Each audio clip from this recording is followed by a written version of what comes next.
feel like you should know more chords by now? I used to flip through chord books just trying to memorize shape after shape, but nothing stuck. Then I stopped memorizing chords and started building them up. And that changed everything. And I'll show you how it works and why this slow approach will actually help you learn them faster, play better, and just sound way more confident.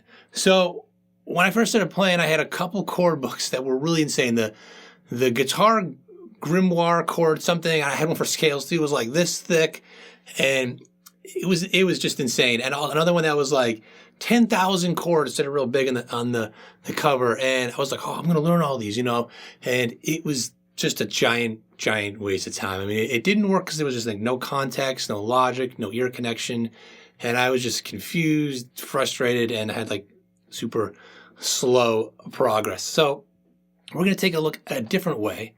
We're going to look at how to build chords instead of memorizing them. We're going to start with a root of a chord and a third. Then we're going to add and just change one note at a time to make new chords. And that's going to allow you to understand why chords work, how they work, and see the connections between chords. You're going to develop your ear and muscle memory while also learning fewer shapes, but learning how to use them more creatively. And speaking of chord shapes, though, the cage system is a great way to learn very few shapes and get a lot of mileage out of that. I have a cage cheat sheet, a little PDF. You can grab it in the link down below. It's free. That really kind of makes sense of that. Now, we're going to start with triads, and it's a great way to really open up the fretboard and open up your understanding of how chords work, and they're great for lead playing as well. And a student who took my Guitar Theory Toolbox course, Gustin, he said that my lessons on triads, they actually finally helped him to navigate the fretboard in a way that actually feels musical, not just technical. I think that's a really good point, that it's not just a way of memorizing shapes like out of the grimoire book or whatever, but it will show you how you quickly can be musical with them. So we're going to start with, say, just a G, right? Open G chord, first three notes. That's a triad, right? So tri meaning three, that's the basic building block of the chord here. So we got a root, a third, and a fifth, right? So if we take just the third, right, and we go up an octave, we got it right here, we can just do like this. This way we can just kind of move things around a little easier, see things better.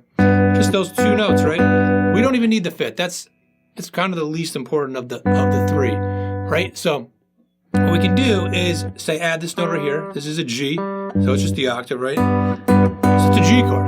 Now what if we change this by one fret? We just go down one fret here. That is a major 7. So that creates a major 7 chord just without the fifth, right?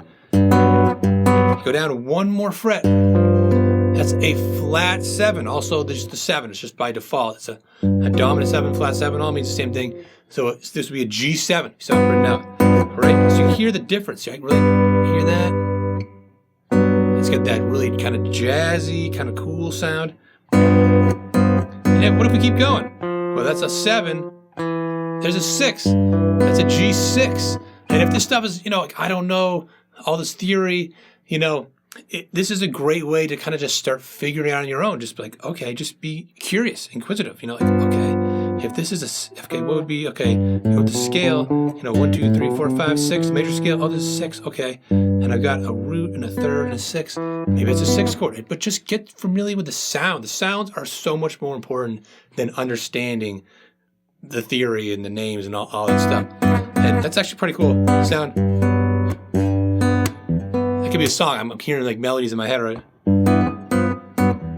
Right? But so it's like, okay, you're starting to see how this stuff works, and you could add the fifth on top if you wanted to. Here's a fifth. You could have, there's a very standard G major 7 shape.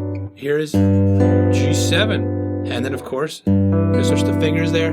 That's G6. So all I'm doing though is just changing one note at a time, and I'm really getting to know how these chords work and how they sound and the fingerings between them. So this is how, I do think of it now. It's in my head. I'm hearing it, and I'm not just using shapes, but they're kind of like they're these different little ingredients, and the little individual notes are the ingredients, and I'm just like changing them and getting these little these little dishes with chords, So it may seem like it's learning way slower, but it actually works faster in the long run. It takes a lot more time and more thought at first, but over time you'll get faster, like seeing and hearing the changes and understanding and like making these connections and other spots. And of course, keep in mind, this is like you're doing it here, but if you just move it up, like up to here, oh, there's A, oh, there's an A7, there's your G7, A7. Move it up here.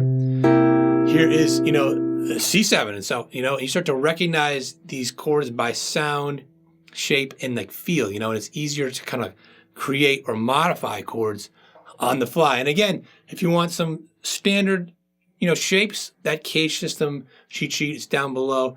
Will help you to kind of like, this is a good framework of taking like, say, the C shape, and then just like noticing like, okay, oh, how I move this one fret here. Oh, what does that create? It's a great, kind of foundation for linking this stuff up. So speaking of that, so say like you took C, right? You took all this stuff up here. We did it here, but what if we moved it over here? Okay, we've got C, E, and then we can start building from there. What if we add this note here? That's a major 7. There's a C7, right? And if we moved it up one fret, there's a C major 7. Move it up one more. That's a C, just a regular C. C major 7, C7, C6, right?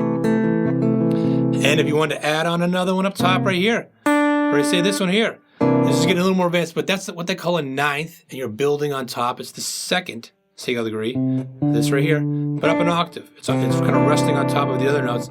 It's a C9. It functions as like a C7, but it's just an extra note, extra ingredient, on there, making it a little spicier. That's a big one in like blues or jazz and stuff, funk,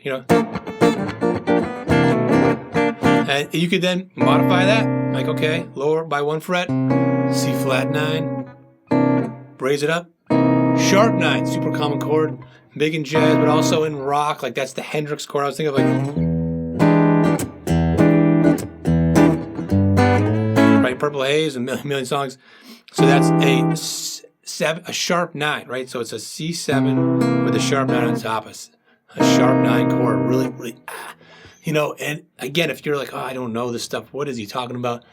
It's just the idea of exploring. You can do this stuff without even knowing it. And maybe you could, okay, get this stuff, add the notes, add that there, and be like, ooh, that sounds familiar. And then you start thinking, that sounds like one of those Hendrix songs or whatever it may be, and then you really know it. You really own it versus just flipping through a book or watching some video and be like, oh, learning a bunch of shapes you got to know, that kind of stuff, So, where you want to start is just taking a simple chord like a G or a C and just take the root and the third and start adding notes around there, And if you want to make it minor, well, just take, here's that third, lower it down there, and do all the same stuff. Now that's C minor. Here's C minor 9, all that stuff. You go over to the G, right?